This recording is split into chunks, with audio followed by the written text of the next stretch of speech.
Hi hello नमस्कार. मी Suvarna home किचनमध्ये परत एकदा तुमचं अगदी मनापासून स्वागत. सगळ्या सबस्क्रायबरचे धन्यवाद, सगळ्या व्ह्यूअर्सचे मनापासून आभार. मी आज तुम्हाला खूप छान अशी भेंडी दाखवणार आहे. तुम्ही जर एकदा ही अशी भेंडी बनवली ना तर दुसऱ्या पद्धतीने बनवणं विसरून जाल खाणं. इतकी सुंदर अशी आपण भेंडी बघणार आहोत. तर मी इथे 1/2 किलो धुवून स्वच्छ कोरड्या करून घेतलेली भेंडी आहे. ती काय करायची, आपल्याला पुढचं मागचं टोक काढून अशी उभी चिरून घ्यायची बघा, आणि आतमध्ये एक कट मारून आतमध्ये बघून घ्यायची आहे भेंडी खराब नाहीये ना ते. आणि या पद्धतीने आपल्याला साधारणतः 1.5 इंच किंवा 1 ते 1.5 इंच भेंडी अशी कट करून घ्यायची आहे बघा. या पद्धतीने 2 कांदे चिरून घेतलेले आहेत. तुम्ही जर कांदा खात नसाल तर स्किप केला तरी काही हरकत नाही. भेंडी छान मी अशी चिरून घेतलेली आहे. याच पद्धतीने आपल्याला चिरून घ्यायची आहे. मी 2 चमचे दही घेतलेलं आहे. दही आंबट घ्यायचं नाहीये, ताजं दही घ्यायचंय शक्यतो. टाकून घ्यायचंय आपल्याला 1 चमचा तिखट तुम्ही चवीनुसार कमी अधिक करू शकता. 1 चमचा टाकून घ्यायचा आहे गरम मसाला, आणि 1 चमचा टाकून घ्यायची धने जिऱ्याची पावडर. धने आणि जिऱ्याची मी एकत्रच केलेली पावडर आहे. आणि आता हे छान आपल्याला मिक्स करून घ्यायचंय. दही घट्ट आहे त्यामुळे मी 2 चमचे फक्त पाणी घालून घेतेय. एक 5 मिनिटासाठी आपल्याला साईडला ठेवायचंय. इथे कढई घेतलेली आहे आणि 1 पळी तेल त्यात टाकून घेतलेलं आहे. आता आपल्याला काय करायचं, त्यात भेंडी फ्राय करून घ्यायची आहे. आपल्याला थोडीशी हळद आणि अर्धा चमचा मीठ, थोडंसं मी इथे लिंबू पिळून घेतेय म्हणजे भेंडी छान चिकट होत नाही, छान होते. आणि आता आपल्याला भेंडी मऊ होईपर्यंत छान परतून घ्यायची आहे. गॅस मीडियमच ठेवायचा आहे.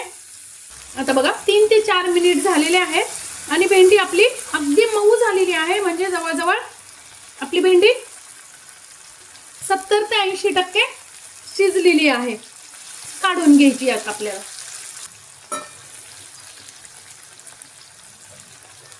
त्याच तेलात मी टाकून घेते अर्धा चमचा जिरे, हिंग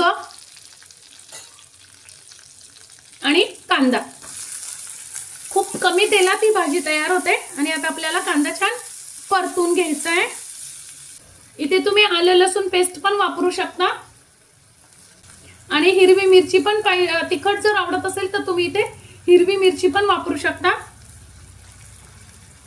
मी नाही घालत आहे कारण मग जास्त स्पायसी नाही चालत आमच्याकडे, त्यामुळे मी हिरवी मिरची नाही घातलेली, तुम्ही घालू शकता. आता बघा आपला कांदा पण छान परतणं झालेला आहे. आता टाकून घ्यायचे आपण जे दह्यात मसाले कालवून ठेवलेले आहे ना ते दही. असे दह्यात मसाले मुरले जातात ना, त्यामुळे भाजीची टेस्ट खूप छान येते.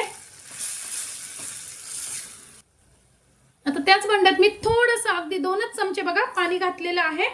आणि आता हे छान आपल्याला तेल सुटेपर्यंत परतून घ्यायचे आहेत मसाले. तेल सुटेपर्यंत आपण कांदा आणि मसाला परतून घेतलेला आहे. अर्धा चमचा मीठ टाकून घेतेय. मीठ तुम्ही चवीनुसार कमी अधिक करू शकता. आपण भेंडी ज्या वेळेस फ्राय करायला ठेवली होती त्यावेळेस भेंडीत पण मीठ टाकलेलं आहे, पण आता हे ग्रेव्हीचं मीठ टाकलेलं आहे मी. आणि आता टाकून घ्यायची आहे भेंडी. वा,